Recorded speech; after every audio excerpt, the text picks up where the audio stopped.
નમસ્તે વિદ્યાર્થી મિત્રો, કેમ છો બધા? મજામાં? હું છું મિસ્ટર કેકે અને સ્વાગત કરું છું મારી YouTube channel learning with mister KK ની અંદર. જૈવિક અણુઓની અંદર આજે આપણે પાંચમા ભાગની અંદર આવી ગયા છીએ અને આજે આપણે શીખવાના છે પોલિસેકેરાઇડ અણુઓ.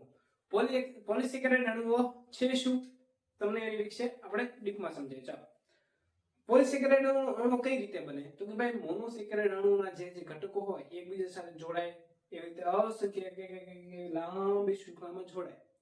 કઈ શૃંખલા દ્વારા? ગ્લાયકોસિડિક, આપણે એને સાંકળ કહીએ છીએ. ગ્લાયકોસિડિક સાંકળ દ્વારા મોનોસેકેરાઇડ એકમના એક ઘણા બધા અણુઓ જોડે અને એક લાંબો અણુ બનાવે, જેને કહેવાય આપણે એને કહી શકીએ પોલિસેકેરાઇડ અણુઓ. ટૂંકમાં મોનોમરની લાંબી શૃંખલાથી બનતો ઘટક. બરોબર? એને જે મોનોસેકેરાઇડ જે મળે છે એની લાંબી શૃંખલાથી બનતો ઘટક પોલિસેકેરાઇડ. પોલિસેકેરાઇડ સંયોજનો છે કુદરતમાં ઘણી જગ્યાએ મળે છે અને ખૂબ જ જરૂરી પણ છે. અને એમાંનો આપણે પહેલો અત્યારે પોલિસેકેરાઇડ છે ભણવાનો છે અને એ છે સ્ટાર્ચ. ઓકે, સ્ટાર્ચ જે વાત તમને કરીએ, સ્ટાર્ચ છે તમને ખાસ કરીને વનસ્પતિઓમાંથી મળી આવે અને આપણો આહારનો એટલે કે ખોરાકનો મુખ્ય ઘટક પણ છે. ક્યાં ક્યાંથી મળી આવે? જો તમને કીધું છે, ધાન્ય પાકો જેટલા પણ છે, પછી મૂળ વાળા જેટલા પણ પદાર્થો છે, ઘટકો છે, એમાંથી કંદમૂળ છે અને શાકભાજીઓમાંથી આપણને શું મળે છે? સ્ટાર્ચ. અને બટાકામાં ભરપૂર માત્રાની અંદર સ્ટાર્ચ હોય છે. તો આપણે બધા ખોરાકની અંદર પણ સ્ટાર્ચનો ઉપયોગ કરીએ છીએ. વાસ્તવમાં સ્ટાર્ચ છે એનું બંધારણ કેવું છે એના વિશે આપણે આજે સમજવાનું છે.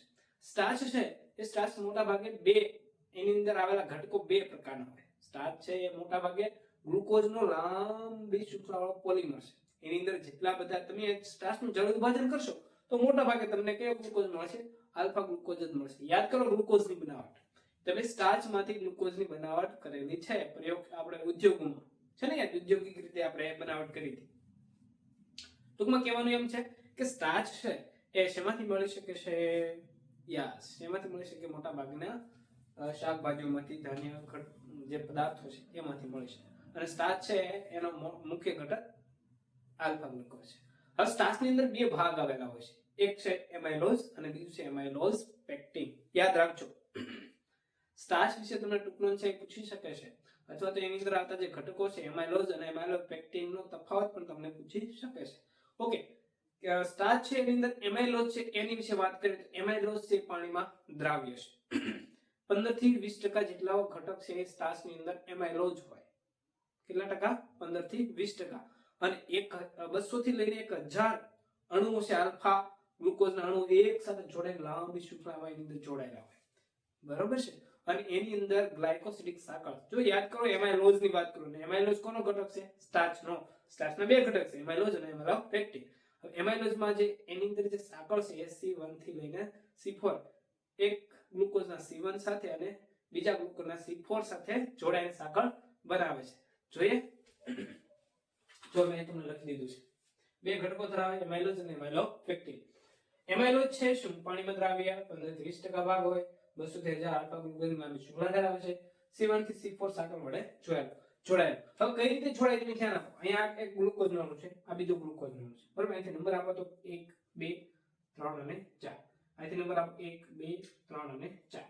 તો અહીંયાથી આ જે ચોથો કાર્બન છે એમાંથી OH અને અહીંયાથી H બંને જોડાય અને પાણીનો અણુ દૂર કરી નાખે. રેડી? તો એ રીતે અહીંયા પણ જોડાઈ શકે. તમને ખ્યાલ છે અહીંયા જેટલા બી અણુ છે ત્યાં સુધીમાં એ રીતે જોડાય છે. આવો તો ઘણા બધા અણુ હોય ને, એટલે આની અંદર આવું લખીને આવે. અહીંયાથી પાણીનો અણુ દૂર થાય, ઓક્સિજન હોય ને ત્યારે કાપો મૂકી દે. એ શું બતાવે છે કે આગળ આવા અણુની લાંબી શૃંખલા જે છે આવું એક બાજુ તો બે સાઈડ હોઈ શકે. અહીંયા પણ આ લાંબી શૃંખલા છે આ રીતે છોડાયેલી હોય. રેડી? કટ કરેલી હોય. આવ્યો ખ્યાલ તમને? ઓકે, તો આ જે સ્ટ્રક્ચર બન્યું કોનું બન્યું છે? એમાઇલોઝ. એની અંદર સાંકળ કઈ છે? C1 અને C4 વચ્ચેની સાંકળ. ખ્યાલ આવે છે? આ કોનું સ્ટ્રક્ચર છે? એમાઇલોઝ. હવે જ્યારે એમાઇલો પેક્ટિન ની વાત કરશું ને આપણે, તો તદ્દન જે તમે એમાઇલોઝ શીખ્યા ને એનાથી તદ્દન ઉલટું છે. ઓલું પાણીમાં દ્રાવ્ય હતું, આ કેવું છે? પાણીમાં અદ્રાવ્ય. 15 થી 20% ધરાવતું, આ છે 80 થી 85% છે ભાગી ધરાવે છે. ઓકે, પેલું છે સરળ શૃંખલા ધરાવતું, આ છે કે શૃંખલા ધરાવે છે? લાંબી શૃંખલા ધરાવે છે. જો પેલાની અંદર સાંકળ છે એ C1 અને C4 વચ્ચે હતી. અહીંયા જે એમાઇલોઝ પેક્ટિન છે એની અંદર સાંકળ C1 થી લઈને C6 વચ્ચે જોડાયેલું છે. હવે કઈ રીતે જોડાયેલું છે એના વિશે શીખીએ. જો ધ્યાન આપો. આ રીતે ગ્લુકોઝ ને ગણું છે. રેડી? તો એની અંદર તમે કીધું એમ કે ભાઈ આની વચ્ચે તો આ રીતની સાંકળ હોય એ તો હોય જ. જે એમાઇલોઝ ની જે સાંકળ છે એ તો કોપી પેસ્ટ ત્યાં હોય જ, પરંતુ એની સાથે શાખામાં એક આખા આવી રીતે ઘટક જોડાયેલો. ઈ તો કઈ રીતે તમને કહું. અહીં આ રીતે પણ આ જે ઘટક છે એ આપણે ગ્લુકોઝ દર્શાવી દઈએ તો એવું થાય શું, આ ગ્લુકોઝનું જે પહેલા નંબરનો કાર્બન છે અહીંયા, બરાબર, એ છે એ આ ઓક્સિજન સાથે આ જે છઠ્ઠા નંબરનો કાર્બન હોય ને એની સાથે ગ્લાયકોસિડિક સાંકળ સાથે શું કરેલો હોય, જોઈન્ટ થયેલો હોય છે. આ જે સાંકળ બને છે એ જ સાંકળ છે C1 અને C6. આ જે ગ્લુકોઝ છે તમે યાદ કરો 1 2 3 અને 4 5 અને છઠ્ઠો કાર્બન એની સાથે જોડાયેલો છે. આ કાર્બન નંબર 1 છે, એટલે 1 થી લઈને છઠ્ઠા કાર્બન સુધીની સાંકળ છે, એટલા માટે C1 થી લઈને C6. એવી રીતે અહીંયા જે આ શૃંખલા છે એ લાંબી શૃંખલા હોઈ શકે છે, એટલા માટે આને આપણે કાપો મારીએ. એ રીતે અહીંયા પણ હોય છે, એટલે માટે અહીંયા પણ કાપો મારીએ. આમાંથી પાણીનો અણુ દૂર થઈ જાય તો અહીંયા પણ શું હોય, ઓક્સિજન આ રીતે જોડાયેલો હોય. તો આ જે સ્ટ્રક્ચર થયું એ કોનું સ્ટ્રક્ચર થયું, એમાઇલોપેક્ટિન. યાદ રાખજો, સ્ટાર્ચ છે તમારા માટે એક્ઝામની દ્રષ્ટિએ ખાસ અગત્યનું છે અને આની અંદર આમાંથી તમને MCQ પણ ઘણા બધા પૂછી શકાશે. ઓકે, જોઈએ અન્ય પદાર્થ. એનું નામ છે સેલ્યુલોઝ. ચાલો વિદ્યાર્થીઓ જોઈએ સેલ્યુલોઝ. સેલ્યુલોઝ છે વિદ્યાર્થી મિત્રો સ્ટાર્ચ છે. એનું તમે જ્યારે જળ વિભાજન કરતા હતા તો તમને આલ્ફા ડી ગ્લુકોઝ મળતો હતો. અહીંયા જે સેલ્યુલોઝ છે તમે એનું જે જળ વિભાજન કરો તો એમાંથી તમને બીટા ડી ગ્લુકોઝ નું મિશ્રણ મળે છે. મતલબ એમાંથી જે શૃંખલા મળે છે લાંબા બધા જે ઘણા મોનોમર મળશે એ કોના હશે, હશે ગ્લુકોઝ ના, પણ એની અંદર ગ્લુકોઝ કયો, બીટા ડી ગ્લુકોઝ નો. બીટા ડી ગ્લુકોઝ કઈ રીતે બને તો યાદ છે ને? ઓકે ચાલો. જે સેલ્યુલોઝ છે એની અંદર જે સાંકળ છે એ પણ C1 અને C4 વચ્ચેની આવેલી હોય છે, બરાબર.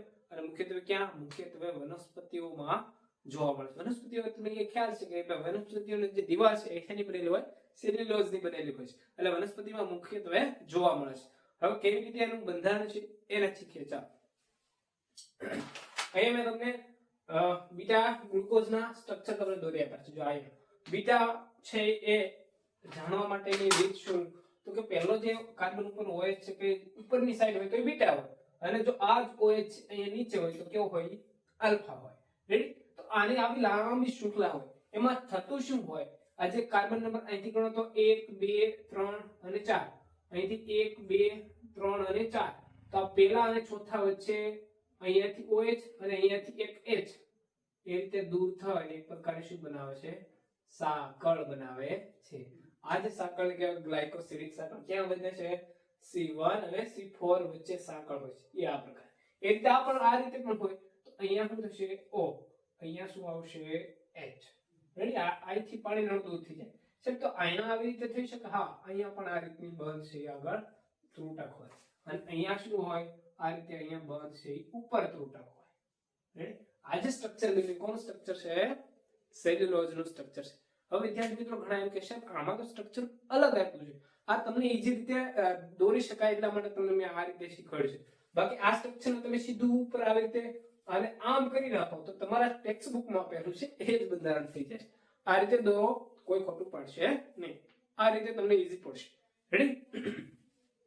ચલો ઘટક ગ્લાયકોજન. હવે ગ્લાયકોજન છે વિદ્યાર્થી મિત્રો આપણે ધોરણ 10 ની અંદર ભણ્યા તો ખ્યાલ હતો કે ભાઈ આપણા અંદર રહેલું જે ગ્લુકોઝ છે ગ્લાયકોજન સ્વરૂપે આપણા શરીરની અંદર સંગ્રહ પામે છે. તો આ એ જ ગ્લાયકોજન છે, અને ગ્લાયકોજન છે એ સ્ટાર્ચની અંદર જોવા મળતું એમાઇલોપેક્ટિન એના જેવું બંધારણ ધરાવે છે, પરંતુ એની અંદર વધારે એક પ્રકારની શાખાઓ વધારે હોય છે. જોઈએ છે જો પ્રાણી શરીરમાં એ ગ્લાયકોજન સ્વરૂપે સંગ્રહિત થયેલો હોય છે. એનું બંધારણ એમાઇલોપેક્ટિન જેવું છે, તેથી તેને પ્રાણી સ્ટાર્ચ તરીકે પણ ઓળખવામાં આવે છે. આ એક ખાસ ધ્યાન રાખજો કે ભાઈ નીચેના પૈકી કયા કાર્બોહાઈડ્રેટને પ્રાણી સ્ટાર્ચ તરીકે પણ ઓળખવામાં આવે છે. ક્વેશ્ચન પૂછી છે. રેડી? ગ્લાયકોજન ક્યાં ક્યાં મળી આવે આપણે યાદ રાખજો. યકૃત છે, સ્નાયુ છે, અને આપણા મગજની અંદર છે એ ગ્લાયકોજન હાજર હોય. પછી શેમાંથી મળી શકે તો યીસ્ટ અને ફૂગમાંથી આ ગ્લાયકોજન છે એ મળી આવે. જ્યારે આપણા મગજને કાર્ય કરવા માટે કોઈ ઉર્જાની તાત્કાલિક જરૂર હોય તો એ જે ગ્લાયકોજન છે એ આપણા જે જગ્યાએ આવેલું સંગ્રહ થયેલું એને તોડી અને નાના નાના ગ્લુકોઝના અણુમાં રૂપાંતર કરે છે, જે આપણે ઉર્જા તરીકે એને વાપરીએ છીએ.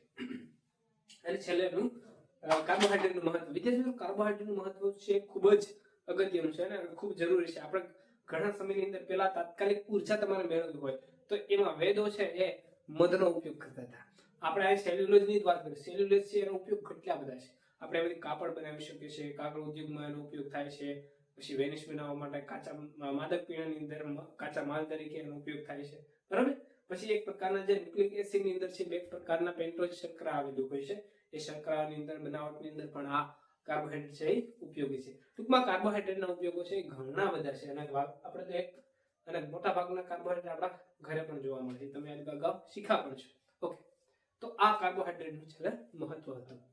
વિદ્યાર્થી મિત્રો, અહીંયા આપણે આ લેક્ચરને સ્ટોપ કરીએ. આગળ આવા નવા લેક્ચર છે મૂકતો રહીશ. મારી ચેનલમાં જોડાયેલા રહેજો. ચેનલ સબસ્ક્રાઇબ ન કરી હોય તો એને સબસ્ક્રાઇબ કરી દેજો. ચાલો મળીએ. Bye bye.